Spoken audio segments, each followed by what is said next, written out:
नमस्कार, मैं हूं साहिल जोशी। दंगल में आपका स्वागत है। आने वाले सोमवार से संसद का मानसून सत्र शुरू हो रहा है। 19 दिन के सत्र में 16 बैठकें होंगी और इसी की तैयारी सत्ता पक्ष और विपक्ष दोनों की तरफ से जोरदार चल रही है। कल और आज बीजेपी की बैठकें होती रही और आज ही कांग्रेस पार्टी की रणनीतिक टीम ने भी बैठक कर डाली। कांग्रेस ने अब साफ कर दिया है कि एक तो वो परिसीमन बिल का पुरजोर विरोध करेगी और दूसरे बाकी दलों को भी विरोध करने के लिए बनाएगी, उन सबसे संपर्क बनाए रखेगी। सरकार किसी दूसरे कानून में भी संशोधन प्रस्ताव लाती है तो उसका भी विरोध किया जाएगा। इसके साथ ही पेपर लीक से लेकर इथेनॉल तक के मुद्दों को सदन में उठाएगी तो राम मंदिर में चढ़ावा चोरी भी विपक्ष का एक बड़ा मुद्दा होगा। बाकी नौकरी, रोजगार, महंगाई, विदेश नीति तो विपक्ष के मुद्दे है ही। तो विपक्ष की ओर से कांग्रेस ने अपना रणनीति का खुलासा कर दिया है, लेकिन आधे विपक्ष और पूरे सत्ता पक्ष की स्ट्रेटेजी का अभी कुछ सुराग नहीं मिल पा रहा है। संकेत जो मिल रहे हैं उससे पता चलता है कि सरकार फिर से परिसीमन बिल से लेकर वन नेशन वन इलेक्शन जैसे बिल ला सकती है और इसके लिए 2/3 बहुमत का जुगाड़ भी काफी तेजी से किया जा रहा है, क्योंकि सरकार को उम्मीद है कि डीएमके से कांग्रेस की बेवफाई, टीएमसी में टूट और उद्धव ठाकरे की पार्टी में फूट के बाद ऐसे माहौल बना गया है कि सरकार लोकसभा में 360 के जादुई आंकड़े तक आराम से पहुंच सकती है। तो आज के दंगल में हम यही चर्चा करेंगे कि क्या इस मानसून सत्र में सरकार परिसीमन विधेयक पास कराने में कामयाब हो पाएगी। इस बार का सत्र इंडिया गठबंधन की मजबूती के लिए भी कैसे चुनौती साबित हो सकता है। इन तमाम मुद्दों पर दंगल में हम चर्चा करेंगे, लेकिन साथ ही आपको वो जादुई आंकड़ा भी बताएंगे जिसके हासिल होते ही देश की राजनीति पूरी तरीके से बदल सकती है। इसीलिए यह रिपोर्ट भी देख लें।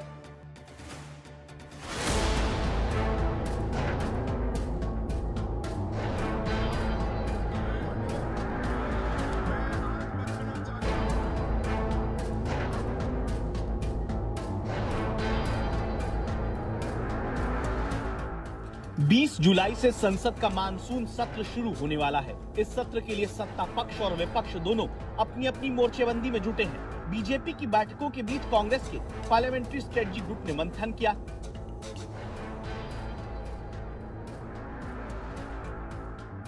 यूं तो 19 दिन के सत्र में 16 दिन की बैठक के एजेंडे पर 19 जुलाई को बुलाई गई सर्वदलीय बैठक में चर्चा होने वाली है, लेकिन सूत्रों के हवाले से चर्चा है कि इस सत्र में 3 महत्वपूर्ण विधेयक आ सकते हैं। परिसीमन विधेयक, महिला आरक्षण विधेयक, एक देश एक चुनाव विधेयक। इनमें परिसीमन और महिला आरक्षण को लेकर लाए गए संविधान संशोधन विधेयक पर पिछले सत्र में सरकार हार चुकी है। इस बार अब एक देश एक चुनाव विधेयक की भी चर्चा है। उसके लिए भी संविधान संशोधन करना होगा, जिसमें सरकार को 2/3 बहुमत चाहिए। विपक्षी गठबंधन का नेतृत्व कर रही कांग्रेस कहती है वो फिर से सरकार को हराएगी। कांग्रेस पार्टी हमेशा हमारी ये राय रही है, हम परिसीमन विधेयक का पूरा विरोध करेंगे, करते रहेंगे और सभी विपक्ष पार्टी की एकता और एकजुटता बरकरार रखने में हम पूरा प्रयास करते रहेंगे। कांग्रेस का दावा है कि विपक्षी गठबंधन के सभी दलों में एकजुटता है और आगामी सत्र में एक साथ सरकार की कोशिशों का विरोध किया जाएगा। लेकिन 17 अप्रैल के बाद देश में बड़ी हलचल दिख रही है। ममता बनर्जी की पार्टी टूट गई, 20 सांसद अलग हो गए। उद्धव ठाकरे की पार्टी टूट गई, 6 सांसद शिवसेना में आ गए। डीएमके कांग्रेस के साथ अब सदन में बैठना नहीं चाहती। शरद पवार की पार्टी का रुख पहले के मुकाबले नरम नजर आ रहा है। सुप्रिया सुले ने तो ये तक कह दिया कि जब विधेयक आएगा तब पार्टी अपना रुख साफ करेगी। तो जब बिल आएगा तब हमारा स्टैंड होगा, लेकिन जो भी बिल आएगा हमें विस्तार से इंडिया अलायंस में चर्चा करेंगे। हमारी जो चर्चा हुई थी उसके बारे में मैंने कई लोगों से उसमें चर्चा की थी। तब डीएमके हो, हम हो, सपा हो, 50% के बारे में हम सोचेंगे, ऐसा हमने कहा था अभी जो सत्ता में है उनको, लेकिन वो बिल में नहीं आया, इसलिए वो बिल तो गिर गया। शरद पवार की पार्टी के इस रुख को बीजेपी सरकार के समर्थन वाला रुख मान रही है और कांग्रेस विरोध का। सुप्रिया का बयान मैंने सुना है, एक बार नहीं, 2 बार नहीं, 3 बार। उसने कहा मैं कोई गारंटी नहीं ले रही हूँ कि हम उसका समर्थन करेंगे। सुप्रिया सुले ने खंडन किया है, जो खबर चलाए गए थे सुप्रिया सुले जी ने उसका खंडन किया है, विस्तार से खंडन किया है।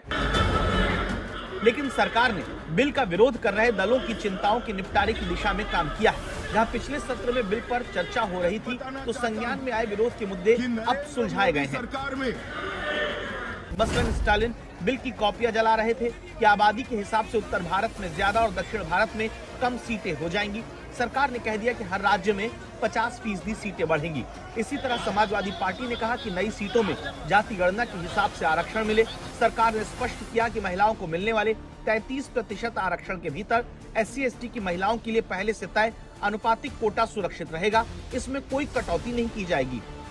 लेकिन तमाम उपायों के बावजूद सरकार को आखिरकार सदन में गणित के सहारे रहना होगा, और गणित कुछ ऐसा है कि लोकसभा की 543 सीट में फिलहाल 540 सांसद हैं।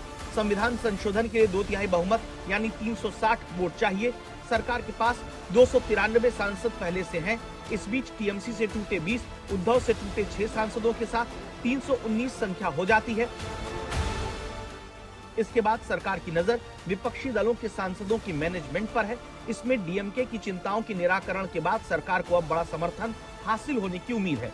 सियासी संकेतों के आधार पर देखा जाए तो एनडीए के 319 की ताकत के साथ डीएमके के 22, वाईएसआर के 4, शरद पवार के 8 और एक निर्दलीय के साथ ये ताकत 354 तक पहुंचती दिखती है।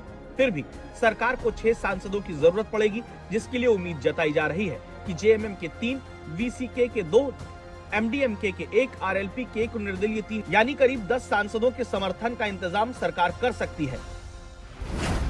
और इन तमाम राजनीतिक गणित के बीच पिछले कुछ दिनों में गृह मंत्री अमित शाह की मुख्यमंत्री योगी और महाराष्ट्र के सीएम फडणवीस से मुलाकात हो चुकी है। फिर संसद सत्र शुरू होने के बाद 21 जुलाई को एनडीए संसदीय दल की बैठक बुलाई गई है, जिसमें खुद प्रधानमंत्री नरेंद्र मोदी संबोधित करेंगे। पीयूष मिश्रा, दिल्ली, आज तक। पहले 3 सवाल मैं इस पैनल के सामने रखना चाहूंगा।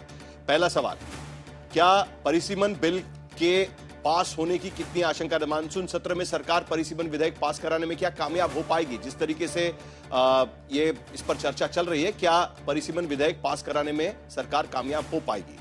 दूसरा सवाल इस बात को लेकर भी है क्योंकि इंडिया अलायंस के भीतर क्या होगा, इसको लेकर भी सवाल है। इसीलिए इस बार के मानसून सत्र में इंडिया गठबंधन की एकता की अग्नि परीक्षा क्या होगी? क्योंकि राष्ट्रवादी कांग्रेस शरद चंद्र पवार कह रहे हैं कि हम लोग इस पर चर्चा करेंगे, लेकिन क्या सचमुच में एकता इस पर अग्नि परीक्षा हो सकती है? क्या इसका परिसीमन होगा? इस पर भी चर्चा करेंगे। और तीसरा अहम सवाल कि इस पूरे मामले को लेकर पेपर लीक, चढ़ावा चोरी जैसे मुद्दे क्या विपक्ष की तरफ से उठाए जाएंगे और इसको लेकर क्या एकजुट होकर विपक्ष सरकार को घेर पाएगा? यह भी एक चर्चा का मुद्दा रहेगा। लेकिन बहस में आगे बढ़ने से पहले इस वक्त की बड़ी खबर, कांग्रेस अध्यक्ष खड़गे ने परिसीमन बिल पेश करने से पहले एक सर्वदलीय बैठक बुलाने की मांग की है।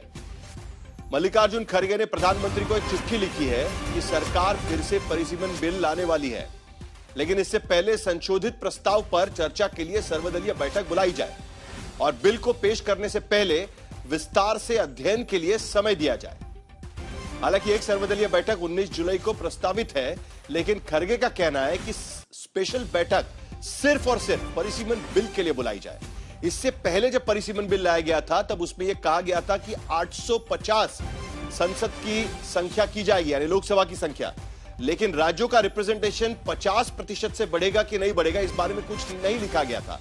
अब कुछ दल, खास करके डीएमके और एनसीपी एसपी, इस बात की मांग कर रहे हैं। तो जो प्रस्ताव बदल किए गए हैं, क्या यह बदलाव वाला बिल चर्चा में लाया जाएगा? और यह बिल अगर लाने वाली है तो उसके लिए संशोधित प्रस्ताव पर चर्चा होनी चाहिए। कांग्रेस पार्टी की यह भूमिका है। अतुल लंडे पाटिल, इस पूरे मामले को लेकर मल्लिकार्जुन खड़गे की यह चिट्ठी, क्या आपको शक है कि जो डीएमके या फिर एनसीपी एसपी मांग कर रही है उस तरीके से प्रस्तावित बिल लाया जाएगा बदलाव करके और इंडिया अलायंस में ही परिसीमन हो जाएगा, और इसीलिए आप चाहते हैं कि पहले इस पर सर्वदलीय बैठक बुला के चर्चा की जाए? देखिए साहिल, हम लोग लोकतंत्र में हैं और हमारा लोकतंत्र जो है बड़ा सुदृढ़ लोकतंत्र रहा है आज तक, तो फिर सर्वदलीय बैठक कर चर्चा करने में तकलीफ क्या है? अगर आप चर्चा नहीं करना चाहते हो, सारे दल जो चुनाव लड़ते हैं, हार जीत वो अलग बात है, लेकिन लोकतंत्र की सबसे बड़ी खूबी तो यह है कि चुनाव होना और निष्पक्षता से चुनाव होना। चुनाव तो निष्पक्षता से होते नहीं है, लेकिन इतना बड़ा बदलाव जो पूरे राष्ट्र को हिलाकर रख देगा, रिप्रेजेंटेशन तय होगा, जिसका बेसिस पॉपुलेशन होगा, क्या जनसंख्या के आधार पर होगा, किस आधार पर होगा, किन राज्यों को क्या नुकसान हो सकता है, किन राज्यों को फायदा पहुंचेगा या पहुंचाया जा रहा है, इतनी सारी चर्चा अगर हो जाती है और देश के हित में अगर एक कंकरेंस हो जाता है, सबका मेल बढ़ जाता है, तो तकलीफ क्या है? किस बात से डरती है सरकार? विपक्षी दलों से बात करने, सर्वदलीय बैठक लेकर बात करने से सरकार हिचकिचाती क्यों है? यहीं पर कहीं ना कहीं डाउट होता है कि कुछ न कुछ जो है दाल में काला है, और कुछ न कुछ जो है, जो कहा डीएमके ने तो ये बिल को जलाया है, दक्षिणी राज्यों का कोई भी नेता इस बिल को मानेगा ऐसी परिस्थितियां तो नहीं है, क्योंकि ये तो सजा होगी कि हमने अच्छा स्वास्थ्य की सुविधाएं दी, हमने जनसंख्या नियंत्रण किया, हमारा एक ग्लेरिंग फैक्ट मैं आपको बताना चाहूंगा इस माध्यम से कि जो पर कैपिटा इनकम है वो छोड़ दो, हम तो 142 नंबर पे, लेकिन केरला का, तमिलनाडु का ये 6500 के आसपास है पर कैपिटा इनकम, और उत्तर प्रदेश का 1400 है। तो क्या इसकी सजा दोगे कि उन्होंने जनसंख्या कंट्रोल की है, नियंत्रित की है? इसकी सजा दोगे कि उन्होंने तरक्की की है? इसकी सजा दोगे कि वहां पर ज्यादा इनकम है इसलिए उनका प्रतिनिधित्व, उनका रिप्रेजेंटेशन संसद में कम कर दोगे? तो ये बात गलत होगी। अगर बात यही सही होगी कि पर्याप्त समय सब प्रेम शुक्ला जी के पास ये सवाल ले जाने से पहले अतुल लोंढे पाटिल जरा एक बात साफ कर दीजिएगा, कांग्रेस पार्टी का विरोध किस बात को लेकर है? कांग्रेस पार्टी का विरोध किस बात को लेकर है? क्योंकि सरकार उस वक्त भी तैयार थी, मुझे याद है कि अमित शाह जब सदन में भाषण कर रहे थे तब उन्होंने कहा कि अभी हम बदलाव करके लेके आते हैं। जो 50% में कहां लिखा है, आप पूछ रहे थे, हम डालकर लेकर आते हैं, 50% बढ़ा देंगे। अगर 50% वाला मामला उसमें इंक्लूड किया जाएगा तो क्या कांग्रेस पार्टी इसके लिए तैयार होगी? नहीं, देखिए, एक बदलाव कर दिया आपने, बाकी वेरिएबल्स जो है उसमें क्या बदलाव होगा, क्या बदलाव नहीं होगा, तो लीडरशिप तय करेगी। इंडिया अलायंस की सारी लीडरशिप कांग्रेस के साथ बैठेगी और तय करेगी। लेकिन अभी जो प्रेजेंट बिल है, उस बिल को जिस तरह से लाया गया है और जिस तरह से पारित करने की कोशिश की गई है, तो आप पार्लियामेंट में बात करते हो तो सर्वदलीय बैठक बुलाकर बात करने में तकलीफ क्या है? क्या दिक्कत क्या है? किस बात का डर है और दिक्कत किस बात की है? प्रेम शुक्ला जी, यहां सारी बातें हो जाएगी, पार्लियामेंट में भी ला जाएगा। जवाब दीजिए। जी साहिल जी, नहीं, दिक्कत कहाँ है? भारतीय जनता पार्टी कभी भी सर्वदलीय बैठक बुलाने में कोई दिक्कत नहीं महसूस करती। ये कोई आपातकाल लादने वाली कांग्रेस थोड़े है कि संसदीय व्यवस्था को भंग करके आपातकाल लाद दिया जाए, रात में राष्ट्रपति से हस्ताक्षर करवा लिया जाए। ये काम करने वाली ये भारतीय जनता पार्टी नहीं है। भारतीय जनता पार्टी सशक्त संवैधानिक लोकतंत्र में पूरा विश्वास रखती है, और आदरणीय अमित शाह जी ने पिछले सत्र में ही यह स्पष्टता से कहा था कि हर राज्य में संसद लोकसभा क्षेत्रों की संख्या 50% बढ़ाई जाएगी। और आदरणीय नरेंद्र मोदी जी भी, प्रधानमंत्री जी भी यही बात कहते रहे। तो अगर हर राज्य में 50% निर्वाचन क्षेत्रों की संख्या बढ़ रही है तो इसमें किसी राज्य पर अन्याय होने का प्रश्न ही नहीं पैदा होता। तो जब किसी राज्य पर अन्याय हो ही नहीं रहा तो मुद्दा क्या है? जो आपने पूछा आदरणीय अतुल लोंढे पाटिल जी से कि मुद्दा क्या है, तो उनके पास मुद्दा नहीं है, उनको विरोध के लिए विरोध करना है। तो कुछ लोगों ने लोकतंत्र में संसदीय व्यवस्था को विरोध के लिए विरोध करने का मंच माना है, तो विरोध के लिए विरोध करते रहे। आदरणीय नरेंद्र मोदी जी ने स्पष्टता से कहा है कि हम महिला आरक्षण विधेयक और परिसीमन विधेयक दोनों को जो है पारित करवाना, यह हमारा संकल्प है और उस संकल्प को हम पूरा करेंगे।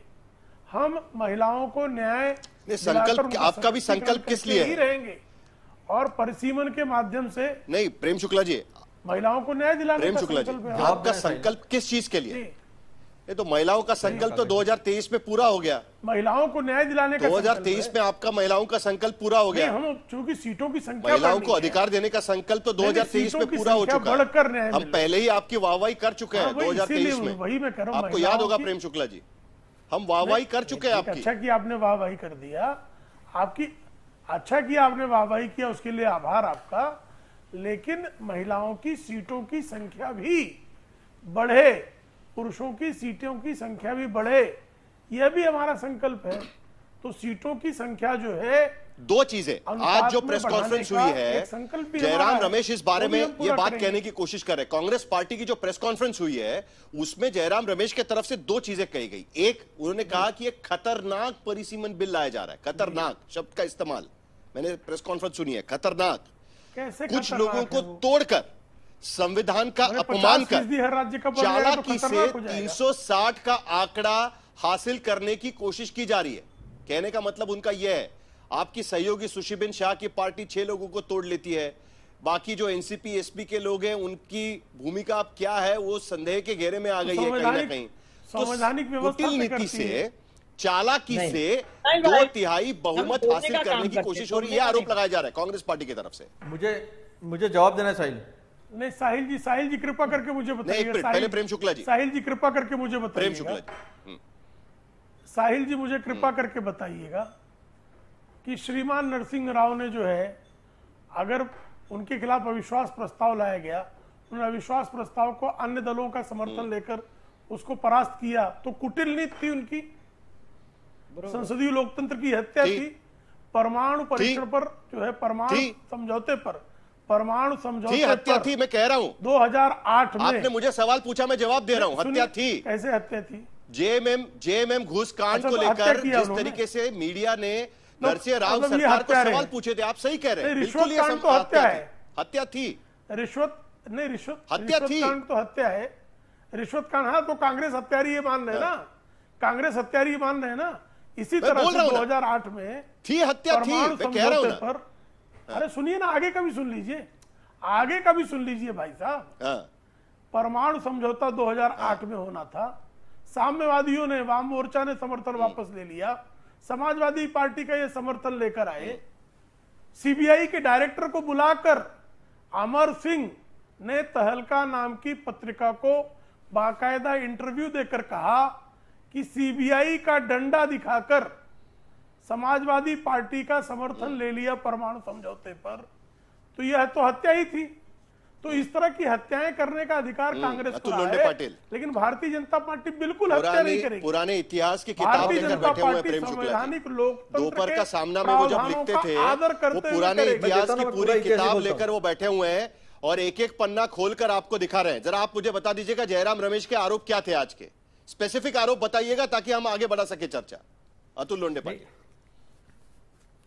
नहीं, सबसे पहले बात तो जो भ्रमित किया जा रहा है कि महिला आरक्षण नहीं है, तो महिला आरक्षण बिल पारित हो चुका है, एकमत से सर्वमत से पारित हो चुका है, और 545 में आप 181 महिलाओं को दे दो, इसके लिए पूरा समर्थन जो है वो कांग्रेस का है। तो ये भ्रमित करने और झूठ बोलने का काम आप छोड़ दो।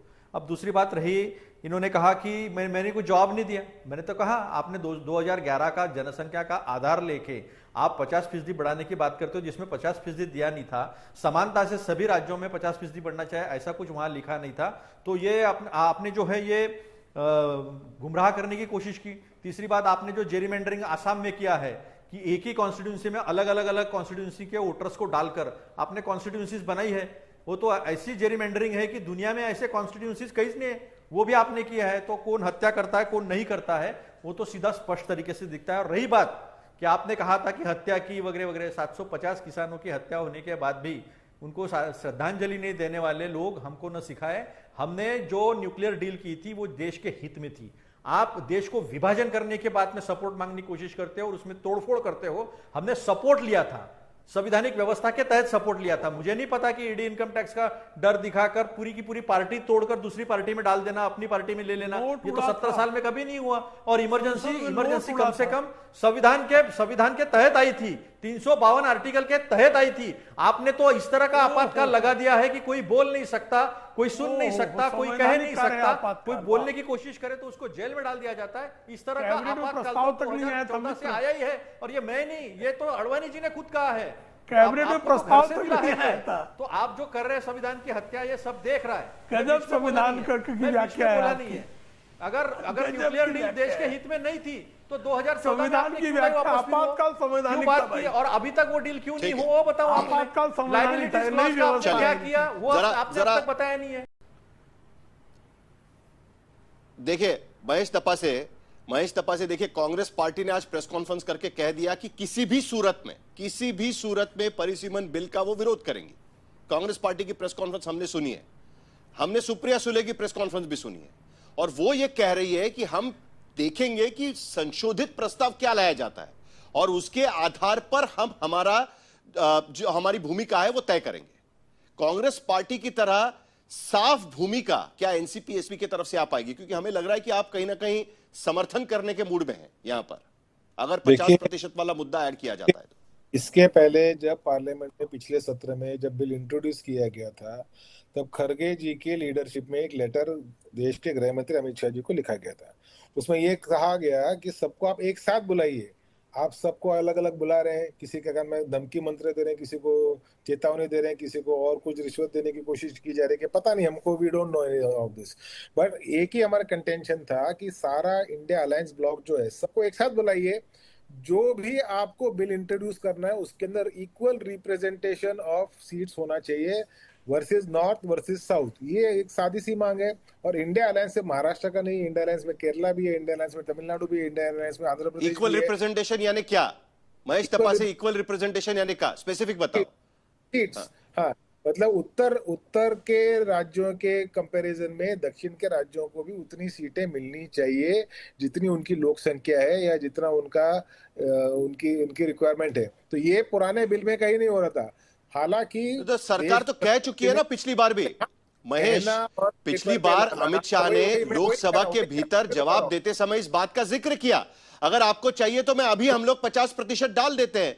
50% सीटें महाराष्ट्र में बढ़ेगी तो महाराष्ट्र की 48 की 72 हो जाएगी, उतनी ही सीटें तमिलनाडु में बढ़ेगी, 39 की सीटें 59 हो जाएगी, उतनी ही सीटें उत्तर प्रदेश में बढ़ेगी, 80 की सीटें 120 हो जाएगी, 50% से बढ़ जाएगी। आप इससे संतुष्ट हो जाएंगे ना महेश तपा से, अगर वैसा करती है सरकार तो?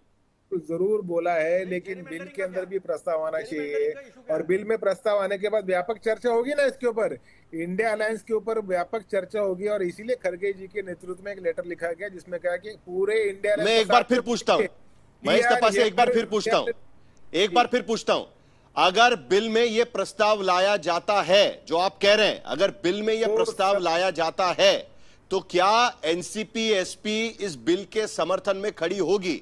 स्पेसिफिक पूछ रहा हूं मैं। सबसे पहले जो भी प्रस्ताव आएगा वो इंडिया अलायंस के ब्लॉक के सामने रखा जाएगा। वहां पे हमारी सर्वोच्च नेता जो है सुप्रिया सुले जी अपनी भूमिका रखेंगी।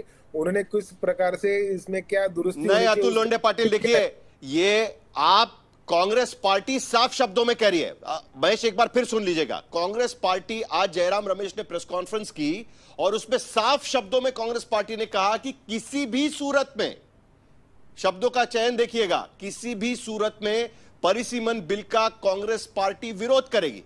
क्या एनसीपी एसपी भी यह कहती है कि किसी भी सूरत में परिसीमन बिल का एनसीपी एसपी विरोध करेगी, उसके खिलाफ खड़ी होगी कि नहीं होगी? स्पेसिफिक बताइए महेश तपा से। पर सुप्रिया सुले ने कहा है कि हम उसको स्टडी करेंगे और अपनी भूमिका रखेंगे। As of now we are opposing the bill, the previous bill which was produced. Atul Londhe, confusion है कि नहीं है? देखिए ये कंफ्यूजन नहीं है, इंडिया अलायंस का परिसीमन इस तरीके से हो रहा है, कंफ्यूजन है। कांग्रेस ने अपनी भूमिका रखी है, एक मिनट महेश, एक मिनट, मैं एक बार फिर अतुल लोंढे, जयराम रमेश ने क्या कहा, किसी भी सूरत में परिसीमन बिल का विरोध होगा कि नहीं होगा? देखिए साहिल, इसमें सिर्फ 50% बढ़ाने की बात नहीं, इसमें जेरीमेंडरिंग की भी बात है। आप आसाम का उदाहरण दुनिया के सामने रखिए ना। आज तक के माध्यम से एक कोई कॉन्स्टिट्यूएंसी उठा लीजिए, बाकी डिस्कशन होगा। मैं स्पेसिफिक पूछ रहा हूं, मैं रिकन्फर्मेशन चाहता हूं अतुल, मैं रिकन्फर्मेशन चाहता हूं, किसी भी सूरत में कांग्रेस पार्टी का परिसीमन को विरोध है कि नहीं है? बिल्कुल परिसीमन को विरोध है, ये बात सामने रखी है, लेकिन आप सर्वदलीय बैठक बस खत्म हो गई बात। बिल रख रहे हो, आशुतोष आपने सुना, आप चर्चा से भागते क्यों हो? ठीक है आशुतोष, आपने सुना, आपको डिस्क्रिपेंसी नजर नहीं आ रही है इसमें? इंडिया अलायंस के भीतर सीधी डिस्क्रिपेंसी नजर आती है इसमें? जी बिल्कुल, साहिल जो बात आप कह रहे हैं इसमें एक साफ दिखाई पड़ रहा है कि इंडिया गठबंधन के अंदर एक तरीके का मतभेद है। और अगर आपने सुप्रिया सुले का वो बयान दिखा होगा जो 2 दिन पहले उन्होंने दिया था, वहां स्पष्ट तौर पर उन्होंने कहा था कि अगर 50% का फॉर्मूला लागू किया जाएगा तो हम उसके बारे में सोच सकते हैं, जबकि कांग्रेस पार्टी कह रही किसी भी सूरत में हम इसको पास नहीं होने देंगे।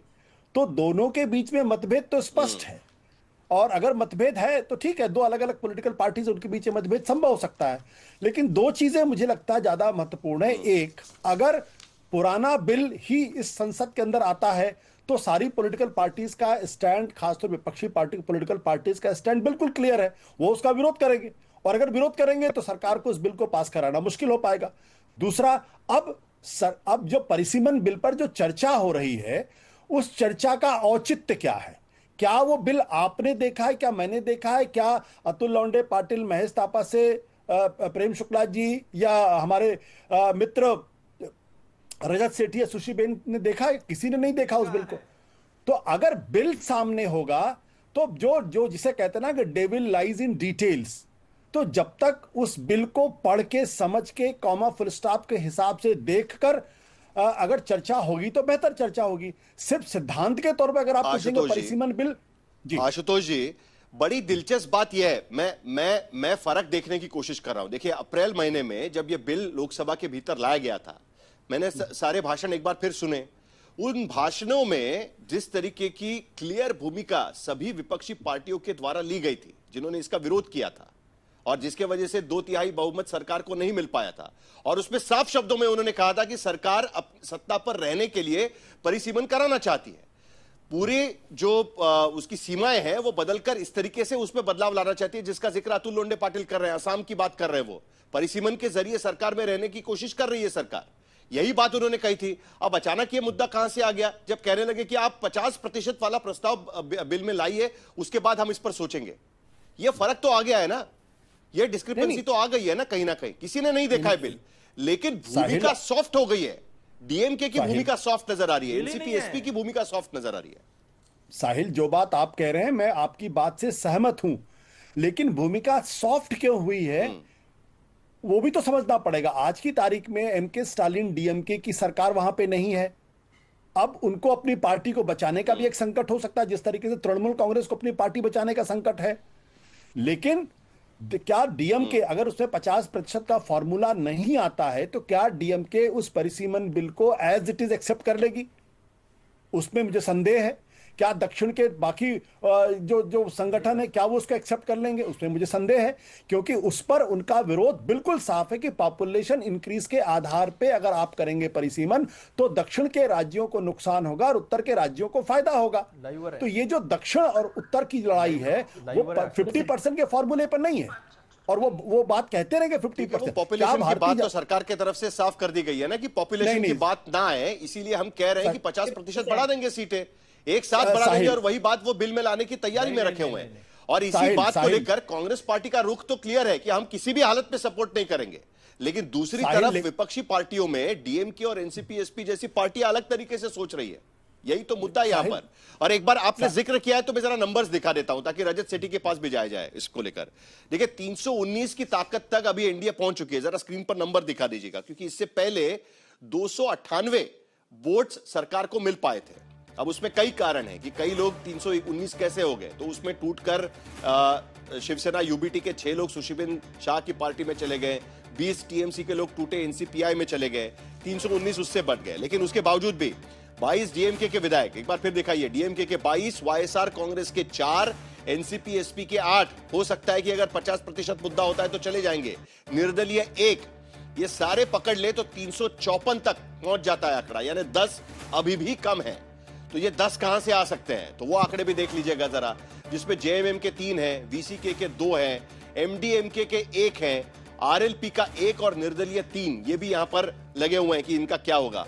कई लोगों की भूमिका अभी तक क्लियर नहीं है। रजत सेठी, कितना मुश्किल है 360 तक पहुंचना? थोड़ा जुगाड़ तोड़फोड़ से, थोड़ा जुगाड़ सॉफ्ट, क्या बिल पर सॉफ्ट होने से, इस तरीके से ही हो रहा है ना?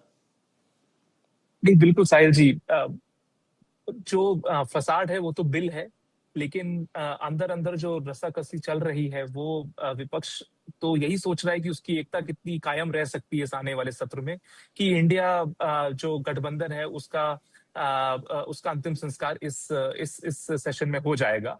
यही 2-3 चीजें होंगी। तो ये रियल जो राजनीति चल रही है वो इन्हीं विषयों पे चल रही है। उसका कॉन्टेक्स्ट जरूर है, जो प्रीटेक्स्ट है वो प्रीटेक्स्ट आपका इस बिल है। और मुझे लगता है कि जिस तरह से एनसीपी का रवैया है शरद पवार पार्टी का, काफी संभावना है।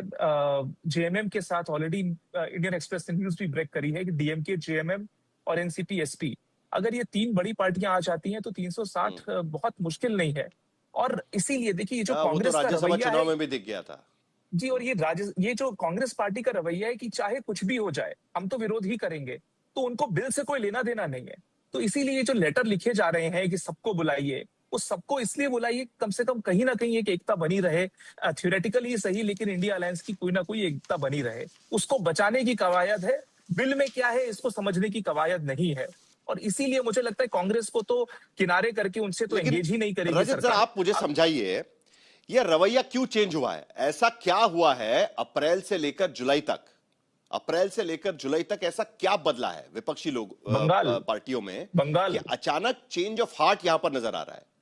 बंगाल नहीं, देखिए, नहीं, बंगाल के नतीजे या बंगाल के नतीजों के बाद जो हुआ वो नहीं, बंगाल के नतीजे या बंगाल के नतीजों के बाद जो टीएमसी के साथ हुआ, शिवसेना यूबीटी के साथ जो हुआ, वो क्या बदलाव क्या हुआ? इसीलिए मैंने बंगाल बोला, और उसके तहत जितनी भी चीजें हुई हैं, परम्यूटेशंस, सब चीजों की मैं बात कर रहा हूं। दो ऑप्शन और दिया मैंने उसके बाद, उसके दो ऑप्शन और दिए मैंने बाद में। आपकी बात सही है, मुझे लगता है दोनों ऑप्शन ही ठीक है। जिस तरह से राजनीतिक दलों की जो महत्वाकांक्षा है और जो जमीन से आवाजें उठ रही हैं, वो नेता इग्नोर नहीं कर पा रहे। आज शरद पवार जी इग्नोर नहीं कर सकते कि उनके जो 8-7-8 सांसद हैं वो क्या बोल रहे हैं, पूरी तरह से इग्नोर नहीं कर सकते। इसीलिए वो भी लगे हुए हैं और वो सिग्नल देना चाहते हैं कि मैं सक्रिय हूं और मैं सोच रहा हूं आपके भविष्य के लिए। और इसलिए मुझे लगता है कि कांग्रेस पार्टी को आइसोलेट करके बाकी हर गठ से आपकी एनडीए संवाद करेगी, उनको सेम प्लेन में लाने की कोशिश भी करेगी। नहीं तो जिम्मेदार कौन है रजत? जिम्मेदार कौन है? कांग्रेस पार्टी या सरकार का तोड़फोड़ का रवैया? जिम्मेदार कौन है इसके लिए? देखिए, अब देखिए, कांग्रेस की भूमिका नहीं है ऐसा तो एक हाथ से तो ताली बजती नहीं है। जो उन्होंने हर्ष तमिलनाडु में किया, उसमें कई दलों को लगता होगा कि ये कल कब क्या हो जाए कांग्रेस का, किसी को कोई भरोसा है इस पार्टी पे? तो यहीं से जाके जब देखिए अतुल, शुरुआत आपकी तरफ से हुई है तो कैसे होगा? आपने डीएमके के साथ जो धोखा किया ना, उसके बाद सरकार को समझ में आया कि 22 सांसदों का ब्लॉक एक साथ मिल सकता है, और उसके बाद उन्होंने बाकी सब, मतलब शिवसेना को काम पर लगा दिया, टीएमसी में थोड़ा सा ये कर दिया उन्होंने, वो सारी चीजें। अतुल लोंढे आप बोलिए, उसके बाद सुशीबेन शाह के पास चलूंगा मैं। चलिए। नहीं, ये जो रजत सेठी है, इन्होंने बिल देखा है क्या? विश्लेषण करने बैठ गए। बिल देखा है? नया बिल कुछ आया वो देखा है? आसाम में जाके देखा है उन्होंने जेरीमेंडरिंग कैसा किया उन्होंने? वो उनको मंजूर है? देखा है क्या? अंतिम संस्कार तो लोग अंतिम आया ही नहीं तो कहां से देखेंगे? आया ही नहीं तो कहां से देखेंगे रजत सेठी? अरे रजत सेठी, विरोध करेंगे चाहे जो भी हो जाए बिल में। अरे आप अपनी चाटुकारिता का ध्यान रखिए, आपके पार्टी के लोग ही आपकी चाटुकारिता नहीं करते हैं। बीच में क्यों बोले? बीच में क्यों बोल रहे हैं आप मेरे? मैं तो बोला नहीं। तो आपने तो अंतिम संस्कार निकाल दिया, यहाँ लोकतंत्र का अंतिम संस्कार निकाला। तब आप जैसा बीजेपी का प्रवक्ता बोला नहीं। जब यहाँ पे संविधान का अंतिम संस्कार हो गया तो आप जैसा प्रवक्ता बोला नहीं। आप लोग अपना साहिल ये बराबर नहीं है। साहिल, मैं बात कर रहा हूँ साहिल, इनके बीच में मैं बोला नहीं। इन्होंने नहीं वो सारी बातें कांग्रेस को कही है, और जब मैं बोल रहा हूं तो इनसे सुना ही नहीं दे रहा है, क्योंकि ये मालूम है चाटुकारिता करता है इंसान। पहले सुन लो मेरी बातें। आपने देखा है आसाम में कैसा जेरीमेंडरिंग? क्या नया बिल आया है? क्या नया बिल आया है? क्या नया बिल आया है? क्या आपने मुझसे प्रश्न नया बिल आया है? क्या नया बिल आया है? क्या देखा है आपने नया बिल? क्या है अतुल लोंढे प्लीज देखिए, सबसे पहले तो मैं ये कहूंगा कि एक दूसरे पर टिप्पणी मत करिएगा। एक मिनट जरा शांत करिए। एक मिनट अतुल लोंढे प्लीज, टिप्पणी मत करिएगा। एक दूसरे पर टिप्पणी मत करिएगा प्लीज, एक दूसरे पर टिप्पणी मत करिएगा। स्पेसिफिक सवाल था, स्पेसिफिक जवाब है। मैंने सवाल आपसे क्या पूछा, शुरुआत कहां से हुई? डीएमके के साथ जो आपने धोखा किया, उसके बाद सरकार को लगा कि अरे 22 लोग तो टूट रहे इंडिया गठबंधन से, और फिर बाद में उनका काम शुरू हो गया। जवाब देता हूं ना मैं। एकनाथ शिंदे काम पर लग गए, वहां पर काकोली घोष दस्तीदार काम पर। मैं जवाब तो उसका जवाब दीजिए ना। रजत सेठी ने अपनी भूमिका रखी है इस पे, उसका जवाब दीजिए। मैं ऐसा तमिलनाडु में मैंडेट के खिलाफ जाके बीजेपी जो कर रहा था, बीजेपी को रोकने के लिए हमने विजय को साथ दिया। तो ये करेंगे तो वो सब सही है। ये 22 लोग टूट गए ना आपसे उसके चक्कर में। कोई एकनाथ शिंदे जी ने तोड़े हैं क्या? वो सुनिए, वो तो बिल के वक्त दिखाई देगा, क्योंकि जो भी साउथ का जो प्रेजेंट बिल है, नया बिल तो किसी को पता नहीं है। आसाम में जिस तरह का जेरीमेंडरिंग किया है, उसका अगर कोई सपोर्ट करता होगा तो विश्लेषण होगा नहीं, फिर वो तो सपोर्ट होगा बीजेपी का सीधा।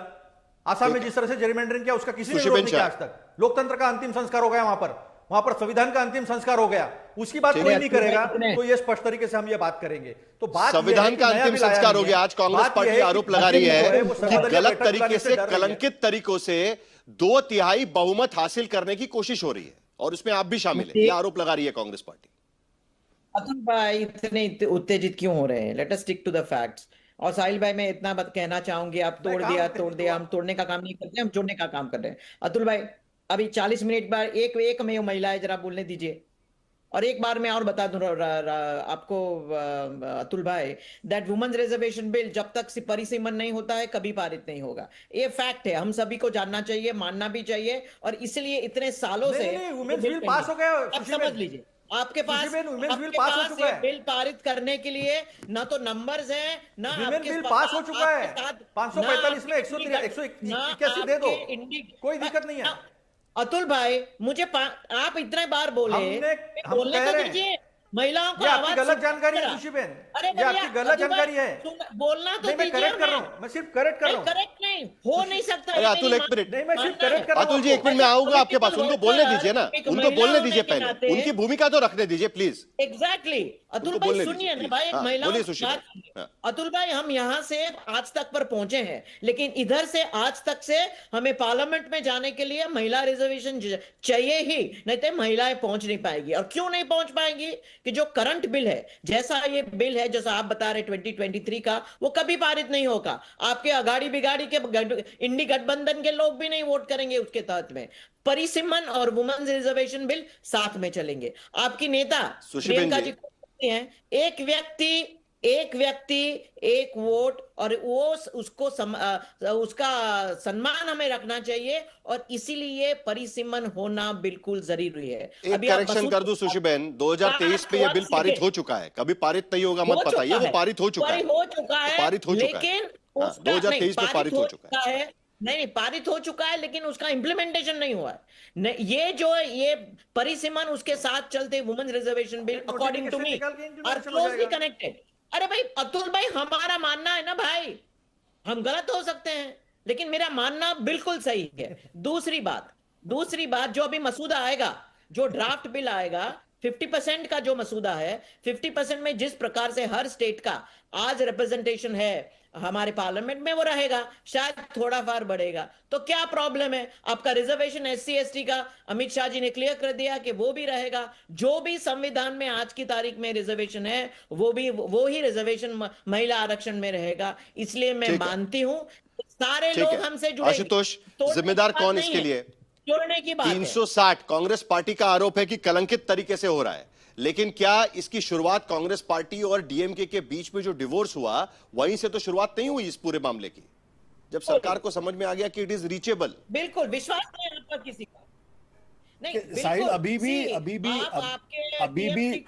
नहीं, मुझे जी, ऑलराइट, हाँ साहिल, अभी भी DMK के लिए इस बिल को पुराने फॉर्म में स्वीकार करना बहुत मुश्किल काम होगा, क्योंकि उनकी चुनौतियां बढ़ चुकी हैं।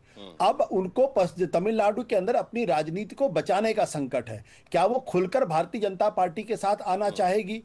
अगर वो आना चाहेगी तो जाहिर सी बात है, तमिलनाडु की पॉलिटिक्स में जो विजय की पॉलिटिक्स है, वो फिर हमेशा के लिए एक तरीके से उसको प्राथमिकता मिलेगी। तो इतना आसान नहीं उनके लिए कि वो फौरन आके वो इस बिल को स्वीकार कर। हाँ, अगर उसमें 50% का फॉर्मूला आता है, तब जरूर DMK के लिए एक रास्ता बनता है, और तब वो जरूर इस बिल का समर्थन कर सकते हैं। मैं अभी भी इस बात पर पूरी तरीके से कायम हूं, जब तक नया बिल नहीं आता है और उस नए बिल में 50% का फॉर्मूला नहीं आता है, तब तक ये खेल अभी भी पूरी तरीके से खुला हुआ है। लेकिन अगर NCP शरद पवार की पार्टी अगर समर्थन की बात करेगी या DMK करेगी, तो उनकी बातों को मानने के लिए बीजेपी की सरकार को कुछ ना कुछ कंसीड करना पड़ेगा। पुराने फॉर्म में नहीं हो सकता ये।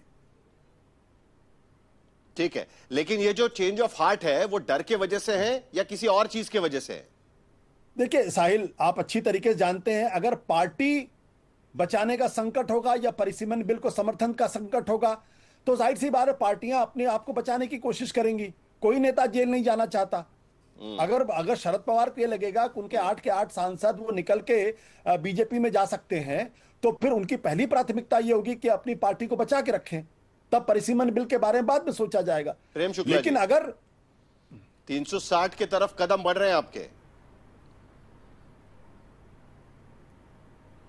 देखिए, हम लोग महिलाओं को उनके अधिकारों से सशक्त तौर पर समर्थ कराने का कोई भी जो कदम है, वो संवैधानिक लोकतंत्र के मार्ग से निश्चित तौर पर उसका क्रियान्वयन करेंगे।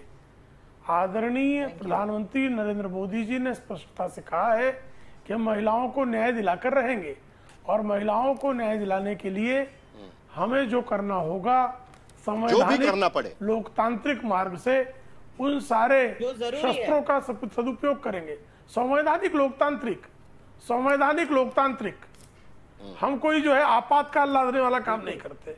हम आपातकाल को संवैधानिक कहने का कुकृत्य नहीं कर सकते। हम नोटों के बदले वोट लेने का कुकर्म नहीं कर सकते कि संसद में लोकतांत्रिक तरीके से हो रहा है सब कुछ। 20 सेकंड आखिर के आशुतोष। आपातकाल भी लोकतांत्रिक संवैधानिक तरीके से ही हुआ था। बाकायदा संविधान में इस बात का प्रोविजन था कि कैसे आपातकाल लाया जा सकता है। कैबिनेट में प्रस्ताव तक नहीं आया था भाई, लेकर आई थी वो असंवैधानिक नहीं था। कैबिनेट में प्रस्ताव तक नहीं आया था। नहीं वो चलिए खैर, फिलहाल ये बात तो ठीक है, ये बात तो ठीक है। 19 तारीख को एक सर्वदलीय बैठक होगी, हालांकि उसमें परिसीमन को लेकर चर्चा होगी नहीं होगी अभी नहीं कह सकते हम। और जो संशोधित प्रस्ताव है वो भी अभी तक पब्लिक डोमेन में नहीं आया हुआ है, लेकिन उसके साथ साथ विपक्ष भी अपनी अपनी तरीके से तैयारी कर रही है और कहीं ना कहीं उसका आगाज कांग्रेस पार्टी की आज की प्रेस कॉन्फ्रेंस में हो चुका है। कई मुद्दे इस संसद के अधिवेशन में उठाए जाएंगे। उसमें परिसीमन के मुद्दे पर दरअसल इंडिया अलायंस के सामने चुनौती होगी कि क्या वो एक साथ रह पाए, उस पर नजर बनाए रखें। फिलहाल हम लेंगे एक ब्रेक के बाद भी खबरें जारी रहेंगी। आप देखते रहिए आज तक।